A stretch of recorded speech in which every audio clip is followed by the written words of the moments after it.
Let's look at the S1000V's MIDI capabilities. So we see straight away that the computer has recognized the USB. I should have got another chair really, shouldn't I? No, what am I talking about? I'm going to play something now on the keyboard. This is the MIDI we just recorded. Let's have a listen to that back. It's probably going to sound pretty awful. I can now pick any one of these controllers. So we're only sending MIDI and assign any of these knobs to it from the S1000V to my DAW. And what I'm going to show you next,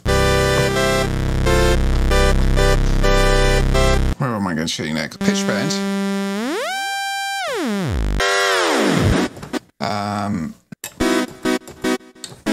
I don't think I'm going to win a Grammy for that one.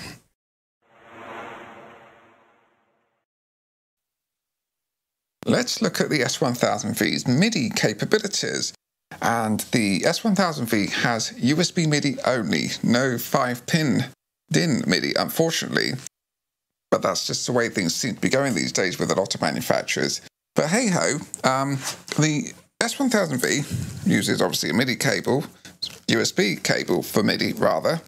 And to connect to the S1000V, it's got the USB micro B, and let me put that under the camera right there. And it makes it very useful. You can basically turn it into a MIDI controller keyboard as well as a sound source, and you can go both ways and do all sorts of wonderful things with it.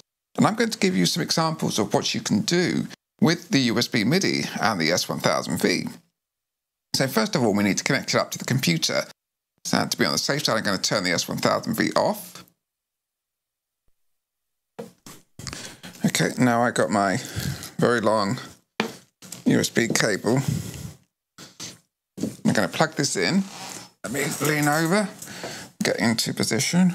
Where is it? Okay, right there. And now, get this other end of the cable. Maybe there is a good excuse for using Bluetooth, but that's another story. Okay, let me move this chair over here for a second, and I'm going to plug it into my computer.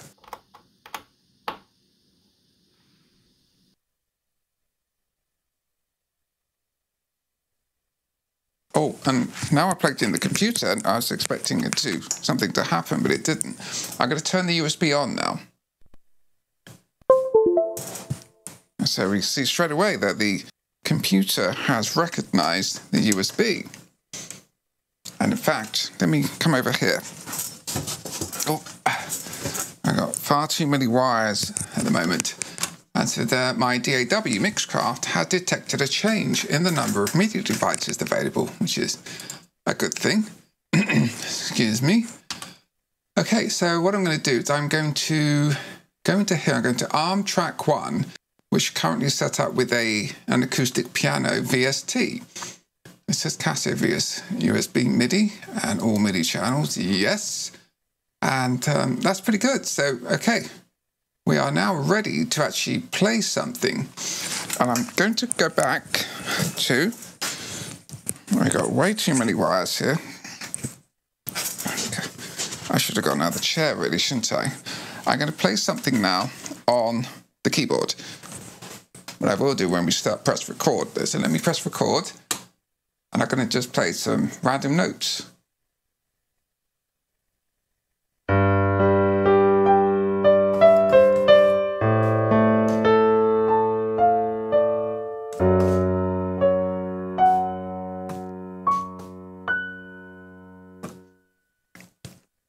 Go back to Mixcraft and stop it. And let me move this chair over again. Okay, I'm back into position. And we can see up here, this is the MIDI we just recorded. I'm going to disarm this track. And this is currently set to an acoustic piano VST. You can see right there. So let's play it back. Oh, I better rewind it first.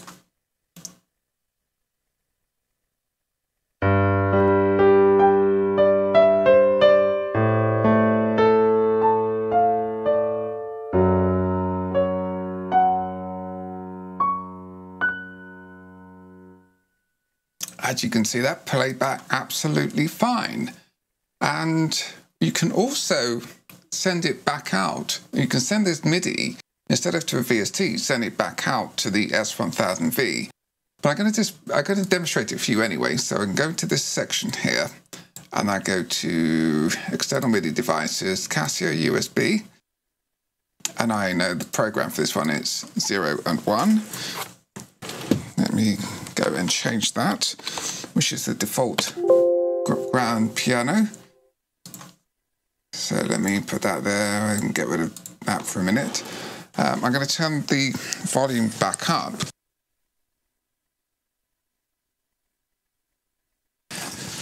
So right now we're going to send it out to the Casio to play the grand piano and have a listen.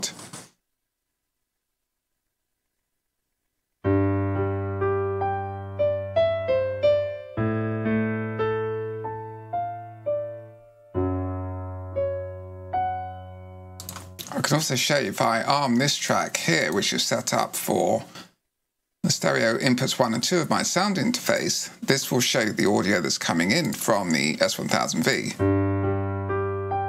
See, right about there.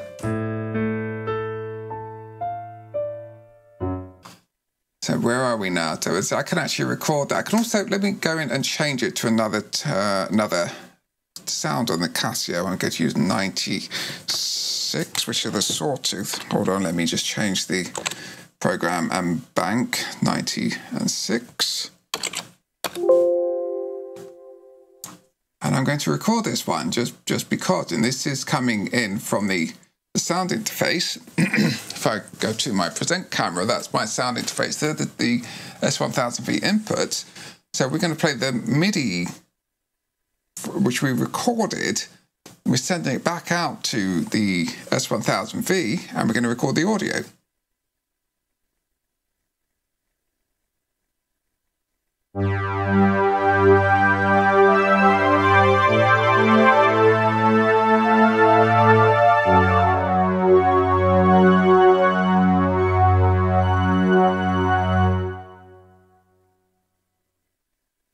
And as you can see, we managed to play a different sound from the S1000V and record it using the MIDI that we previously recorded.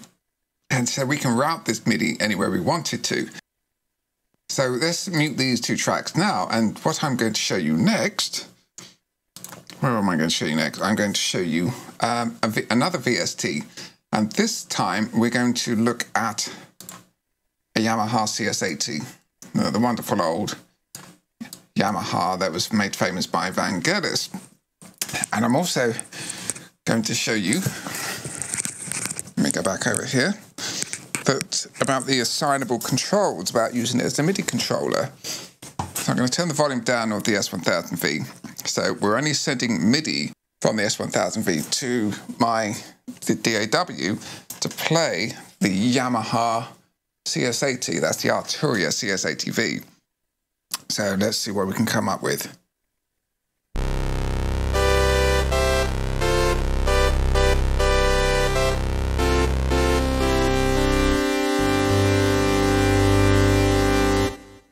Had to be done. But I'm also going to show you the other controls we got. We got the pitch bend. And if you look on the Arturia thing, you see the actual slider, the famous ribbon thing on the CS80 moving across. And we also have modulation. Well, we should have. It's not doing anything. Oh, but the wheel's moving. And we also have assignable knobs here. So we can assign these to separate things too. So let me just give you a little recording of using the actual expression things, and I'll also show you about those in a second. So let me go back here. Let me move this out of the way. And we're going to record on this track here. Input is, no, we don't want to record, we want to, no, wait, is the, no, what am I talking about? Yeah, CS80, and we're using the Casio to record So we're going to record MIDI on track 3 here. And the MIDI is going to come from the S1000V. Let's give it a shot.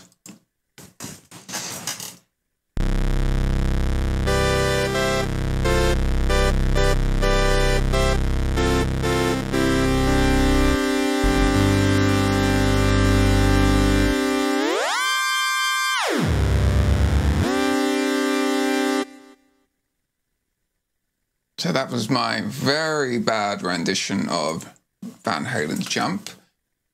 Okay, so let me come back over here.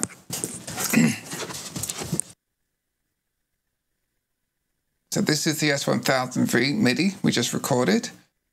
And let's play back, or let me just disarm these tracks for a second.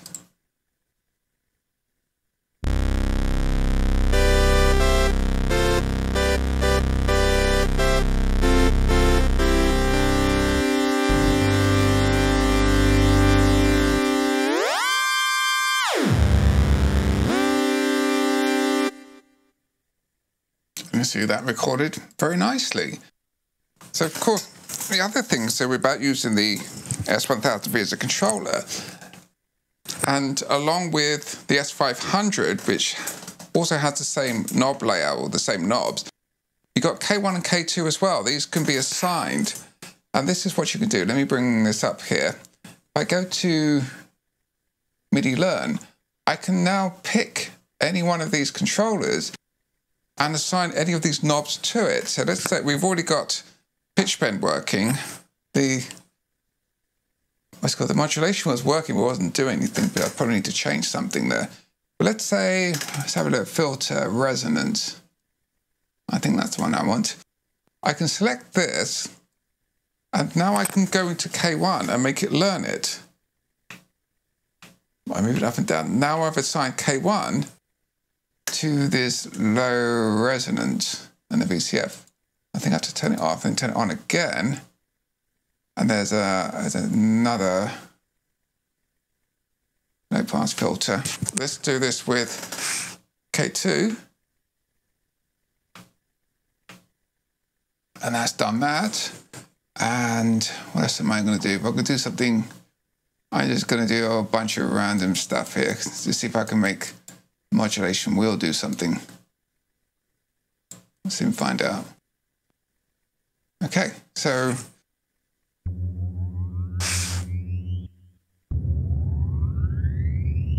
probably done too much there.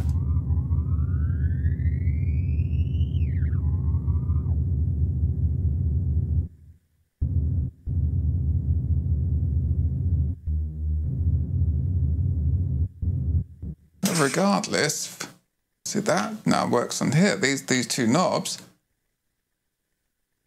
are assigned. Let me just reset the sound. That will do something. That one and that one.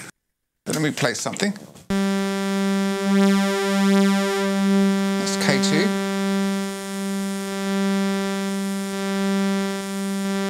K1 do something with that filter. I've got a picture.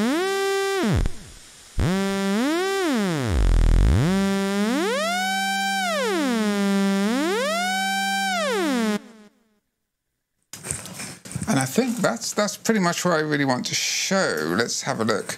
I mean, I could actually record this just for the hell of it. So let me delete. Go back here, and let's do a bad recording using all our new controls. Let me hit record. Okay, so.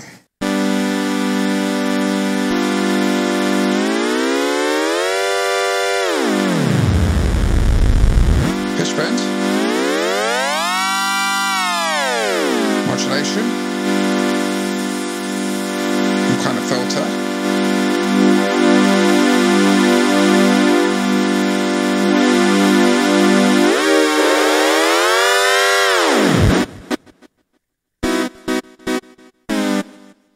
okay, let's have a listen to that back. It's probably going to sound pretty awful, but you will hear the sound of the controllers all in action, all being assigned to this VST. So let's have a listen.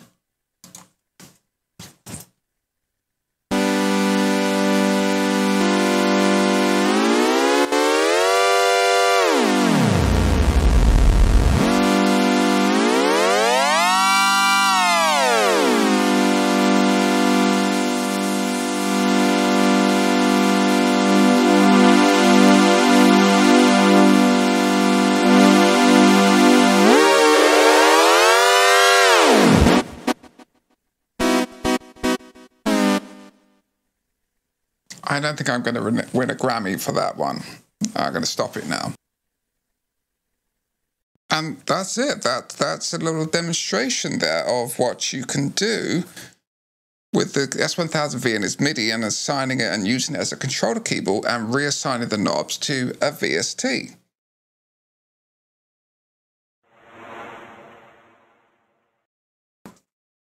Stop the press. This next segment was not scheduled and was not being scripted, and has come about because I've been asked a question on YouTube, on one of my videos on YouTube, and it's brought to light some very kind of significant issues with MIDI, using MIDI rather, with the S1000V. So I want to address that. So apologize for the fact this is not set up how I normally have it. I'm only going to be using a lavalier microphone because it's not important the sound quality of what you're going to hear. It's what's actually happening that's important. So I can really bring this to the attention of people who this may be a major factor to. So what it came about was a guy under the name of Lechef Dude. I'm not sure if I pronounced that right. It sounds almost German, perhaps, but I could be wrong. Anyway, he asked me, and also apologies that I didn't respond so much sooner. YouTube notifies me when a brand new comment is left on a video. It doesn't notify me if someone replies to an existing comment, so I missed it. I'm sorry about that. Hopefully I can answer all your questions and also help. And so I'm glad you asked the question, because I can help other people understand some of the idiosyncrasies, to put it politely, of this keyboard. And the main question was that can DSPs be used over MIDI? And also he asked me, can it be used multi-timbrally? Can you use all the tones over MIDI? Can you trigger voice synthesis over MIDI? And looking at those questions, I also added a question of myself. So can you layer tones over MIDI? Right, to answer the questions, can DSPs be used over MIDI? The answer is no. And that was a real big surprise for me when I found that out. I really did not expect that to be the case. And I hadn't discovered it because I've been spending so much time understanding this keyboard so I could make a review of it and cover all its features. I hadn't done much recording. So even though this video, which you've just watched, all the MIDI stuff, I've tried to cover all the basics of MIDI, I hadn't gone in that much depth to trigger it over MIDI, but to try and use some of the other unique features of it, such as the layering and the DSPs. So we're going to come on, I'll show you what's going on there, and then we'll come on to that. The other question, can it be used multi-timbrally? The answer is yes, though in true Casio style, it's in their own kind of way that's sort of kind of confusing, a bit unconventional. I think it is anyway, but I don't use multi-timbrality, so it's not really a problem for me. However, in the user guide on page 285, it says the MIDI function is 16-channel multi-timbral receive GM level 1. And there's also a MIDI user guide, and this came out a little while after this keyboard was released. And on page 4 of the MIDI user guide, it says it's 48-part multi-timbral. So it's also, you need to bear in mind, it's in 4 parts. So I'm assuming there's 16-note multi-timbrality per part, so that gives you a total of 48. So it's kind of in Casio's own way of doing things as they seem to like to do. So anyway, so let's look at the DSP thing, because that's something that surprised me, because in my tones and what you could do with the video, I found you could make some really incredible sounds by using the DSPs with the tones and also with the layering. So the first thing, what I'm going to do, I'm going to show, right, I've got to go by my notes here. I've got a tone here that's sort of to layer tone with DSPs. So I'm going to switch on this cell phone and I record the screen so you can see what's going on. See if I can do this. So what I've got here, but let me just play you a little bit.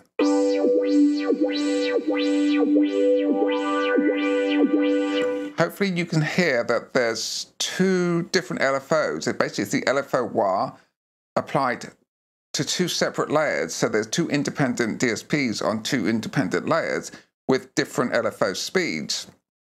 And that's why one is wow, wow, wow, wow. The other one's more of a sweeping wah. So I'm also going to show you what it is. If I go to the instrument, you see it's a layered tone. It's really weird trying to do this looking at the screen. So it's a saw lead 2 layered with a poly saw. And then if I go to the menu, and I can also show you what's going on with the active DSPs. So upper 1 is used in the LFO wah, and upper 2 is used in the LFO wah. Though in the video I was demonstrating, let me switch that off now, I was trying to emulate a filter sweep, an automatic filter sweep, because the filter in this doesn't have an LFO or an envelope generator. So I found by using the LFO wah, you could do that.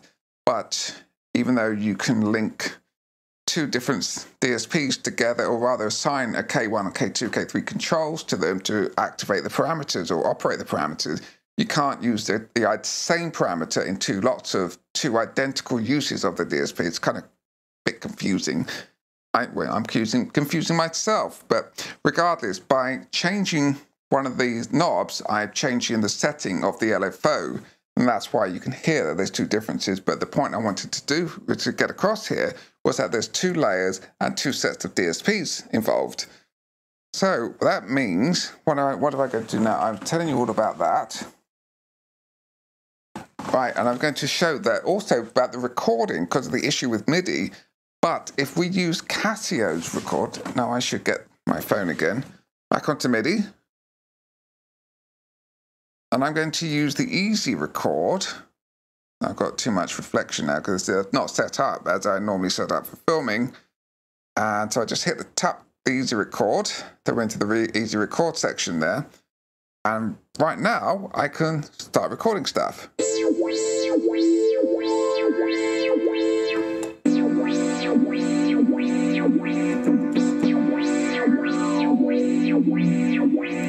So as that's recorded, and this is the easy record, that's the slot 12 rhythm record slot, and I can play this back.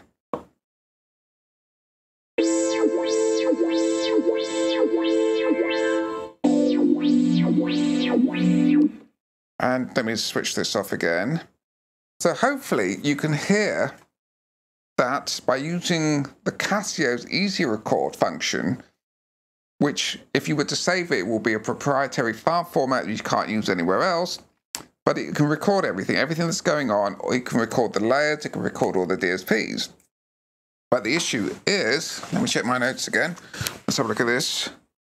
Record into MIDI. So this is all working fine. Let me go back to instrument. I think I might need to go to home, then go to instrument. Right, we've got that sound. They've got the layered sound with the 2 lots of DSPs doing independent sweeps of each other. I'm now going to record this into my DAW. And so it's already connected up via MIDI. So if I go to my Mixcraft, and here we look at ARM. Oh, I just unarmed it. Armed it. And set to Casio USB or MIDI channels. So what I'm going to do is I'm going to hit record. I'm going to play something similar with the same sound we just recorded using the Casio recording feature, the easy record. But instead of recording in here, we're going to record the MIDI being sent to my DAW. Okay, right, so I hit record, and now I'm going to start playing stuff. Okay,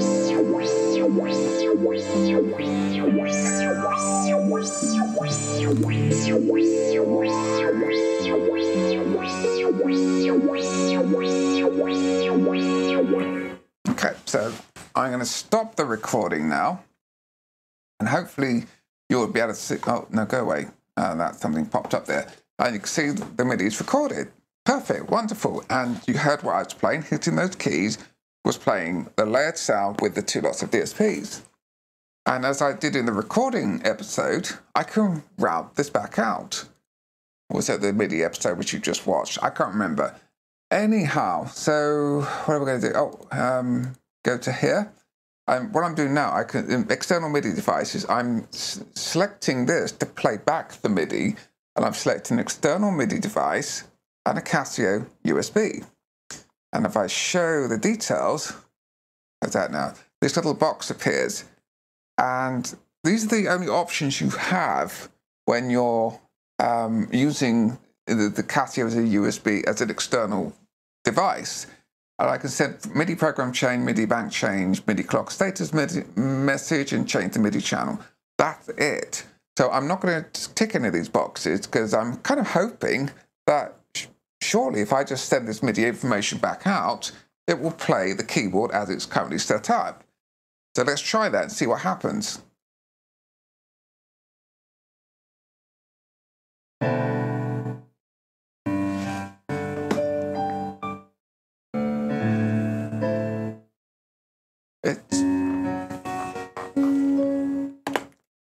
It's defaulted to a piano, and and if I start changing the, where is it, that little box, that little pop-up window, there I can only select, if you look in the MIDI user guide or the MIDI section of the main user guide, and it tells you all the current control, all the program changes and bank numbers. You can select all 802 tones in this, but you can't layer it, you can't select DSP. But I've not touched anything else in this keyboard. In fact, if I hit it now, it's playing those two tones I already had set up with the wah LFO in a registration. But if I play MIDI into it, it plays it back with a piano sound. It will not play what in this as a state that the keyboard is currently set up as. So that's the problem. That's a bit of an issue. It's going to be an issue for some people, and maybe a number of people, that they can't use these sounds they've programmed, or rather they've come up with the layering and the DSPs with MIDI. So what else am I going to do? You can't select registration layers or DSPs. And as I said, for electronic musicians such as myself, EDM, synth pop, and people like myself who's rubbish at keyboards, I play the MIDI in and then tidy it up in a DAW and then send it back out to play it properly. I can't do that if I want to use certain sounds. And but I said also, it's not a problem. This issue won't be a problem if you are a manual player. You don't use sequencing, you don't use the DAW, and you just want to play normally, and you just want to use the onboard recorder or just record the audio out. You won't have a problem. It's a problem if you want to use sequencing and MIDI, send MIDI out, MIDI into the S1000V and to play it with DSPs and layering, then you're going to have an issue. So the point I'm trying to get to here is that there's kind of some major disconnects here between the MIDI functionality and the sound engine of the keyboard. It's almost as if different parts of the keyboard were being developed by different departments at Casio, but no one was talking to each other. But it could still be addressed. And also, as I've covered in my review, that some features are a bit kind of questionable. So I would rather, the whole recording section, I'd rather not have that and instead have better MIDI implementation and better way of integrating it with the MIDI setup. So Casio, if you are listening, not the first time I've said this, a firmware upgrade. Can you do that? Can you update this? Can you address these issues? Because this is still a great keyboard. It's still got some great sound, even with some of its idiosyncrasies and, dare I say it, flaws. And you still get a lot of keyboard for your money. But sometimes there's an issue, such as this MIDI issue, that could put off some buyers that rely on connecting to a MIDI sequencer, and they can't use some of the features in this keyboard if they're using MIDI. And that's kind of an issue. Anyway, otherwise, my conclusion that's about to follow still stands. But I just wanted to add this extra bit here to address this issue, or not address the issue, but rather to highlight this issue of the MIDI. If you're sending MIDI to it, that you can't use all the features available to you that if you were to play it normally, or if you were just simply to record into Casio's own recorder. Now, on to the main conclusion.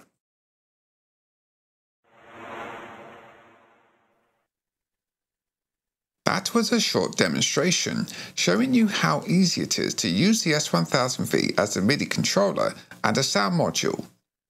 With its very nice to use keyboard and a, albeit small, selection of assignable controls, The S1000V can certainly double up as a MIDI controller keyboard as well as a sound module, and of course as a self-contained standalone unit, showing what a flexible instrument it is.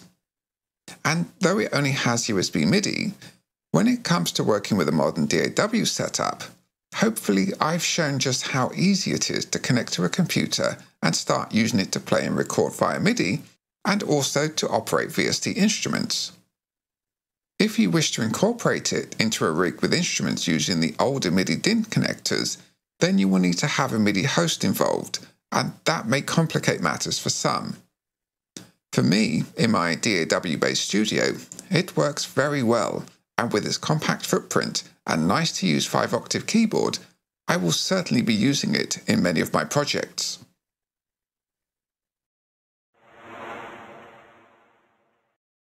So this is the box it comes in. It can be used to connect with a low-energy MIDI device. And as we can see, there's this huge box full of not much else, meaning that the buyers benefit from a lower retail price. That was in here. Okay, well, whatever. Allegedly. And it's going to scan for devices, and it's picked up the TV downstairs. And I'm going to stream my own track from my own YouTube channel. Take that, YouTube copyright strike. It's pretty tiny and small. No wires. Like a magic show. We are now connected. It actually says audio on. I won't be using wireless MIDI.